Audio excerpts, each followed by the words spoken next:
So this is something interesting that I saw. I don't know how big of a deal it is. My fucking goddamn nostrils are leaking. That's a bigger deal, I think. Oh god, I'm so sorry. My body is literally deciding, you know what? All the possible noises that could ever possibly come out of your body are coming out right now. So fuck Exxon, fuck climate change. You gotta blow your nose, bitch. Oh Jesus. Ah. Oh God. Oh Lord. Okay. All right. Okay. Okay. Exxon projects emissions increase from fossil fuel production. Colon report. Interesting grammar there. So, oh man, I'm so sorry. I can't do this. Okay. Exxon Mobil projects an increase in its carbon emissions from a fossil fuel production over the next several years, Bloomberg reported Monday, that's today. The news outlet obtained documents showing that the company estimates that annual emissions will increase 17% by 2025, or by about 21 million metric tons of carbon dioxide per year. Whenever I get coronavirus and I still decide to do the show every day, you're gonna have to bear with me, right? Like just saying this is a precursor, right? This is like the precursor. This is the prequel, right? This is like the ironic. This is part of the ironic ending when I die from corona as a podcaster.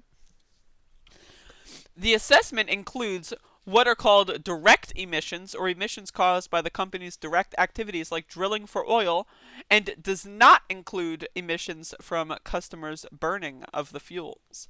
Emissions from burning fossil fuels are significantly greater than emissions from producing them, so the projection likely does not give a whole picture of what the company's overall emissions will look like.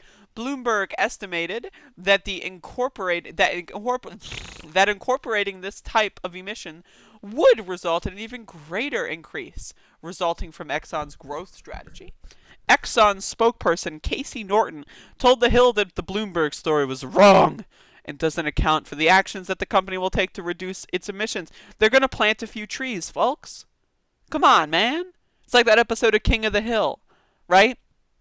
Where Dale starts planting trees and sells people carbon offsets. Oh, it's okay that you have a truck. Give me $10, I'll go plant a tree in your name and you'll feel good. You'll have a clean conscience.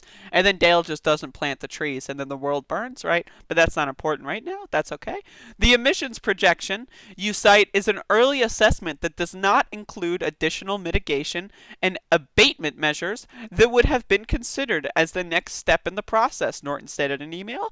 As we increase production to meet the world's growing demand for energy, we continuously evaluate our growth plans and work to minimize the resulting increase in emissions. Blah, blah, blah. Who cares? So basically, what I am reading here, and this is less about Exxon and more about just, corporations under Donald Trump. Like, if you want to vote for Howie Hawkins, right? If you want to do that, that's fine. Go for it, right? I'm not going to sit here and shit on you, right? But at the same time, if you are going to sit there and say Joe Biden administration and a Donald Trump administration are going to be exactly the same, I'm very skeptical of that. Because the Trump administration is literally telling the EPA to just not function, to cease functioning, and it's giving room for all these corporations to go full steam, or I guess full coal ahead, or whatever. I don't know. I tried to be funny and failed, but that's the thing here. Do I think Joe Biden is going to do anything at all to substantively destroy climate change from happening? No. But I think he's going to do 0.01% better, at least, than the Trump administration. And that enough is to get my vote, okay? Now, yes, I am cucked. I vote for whoever is the best out of all the options. But what's more important here is we need to organize, right? We need to get all of each other in check. We need to make sure that the population checks on everything, right? We need to be good. We need to help one another. And once we help one another, once we're good with one another, maybe this project will take 5 years, right? Community organizing, we link up, and then, right, we will march down to all these corporations and we will refuse them service. That's the thing here, right? is it requires a political base, a group of citizens that actually care, right? And that's possible. Maybe you can call me an optimist. Maybe you can say I'm just thinking too much about this, right? But it is totally possible that over the next few years, say Joe Biden wins, over the next few years, we actually organize, we actually mobilize, and we're able to actually do something directly, because I'm a direct action oriented person. So it might be actually possible that we do something directly. Can we do that right now? I don't think so. We have groups like Extinction Rebellion in the UK, and they're trying to do their best, but a lot of their actions fail, and it makes people like dislike them. We need to learn from their mistakes. We need to learn from the mistakes of the Sunrise Movement. We need to educate the population to the best of our ability, and we need to mobilize ourselves in the next coming decade to stop this bullshit. Yes, occupying Dianne Feinstein's or Nancy Pelosi's office, right? That's going to be cool. You'll get some Twitter clicks. But at the end of the day, is that really doing anything? Not really. Not really. And it's another thing about these corporations. These corporations are basically just hidden from the public. No one knows damn shit fuck all about them. So yes, while the White House is running like a business, while it's running like a corporation, oh, the USPS, they're not profitable. We got to kid them out. We got to get rid of them. We got to squeeze them, right? Okay, interesting. Meanwhile, the USPS has to pay 75 years of retirement benefits in advance that no other private corporation has to pay. That's interesting, right? But yes, the USPS is running at a loss. Awesome. Brilliant, right? Okay, awesome.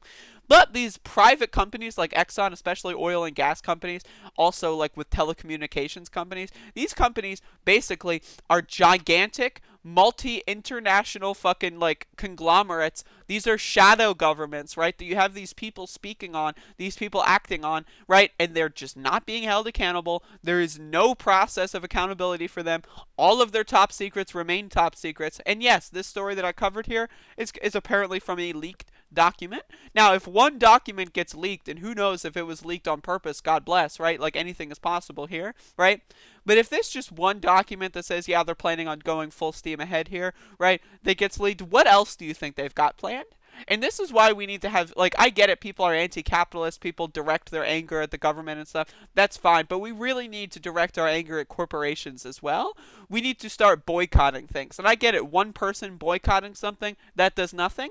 But again, if we can mobilize, if we can get our, like, say we live in a town full of, like, 20,000 people, if we can get, like, 10,000 of those people on board with boycotting, right, all these giant multinational corporations, right, that can actually have a tangible effect on stuff. And if you take that community by community, maybe I'm a dreamer, right? Maybe I'm just smoking too much weed and I'm thinking, damn, maybe the world isn't going to end in a fireball of cringe. But I'm trying to give people some optimism here, right? There is theoretically, and I know it's hard to envision, but there is theoretically a future in which we don't all die from suffocation and smoke.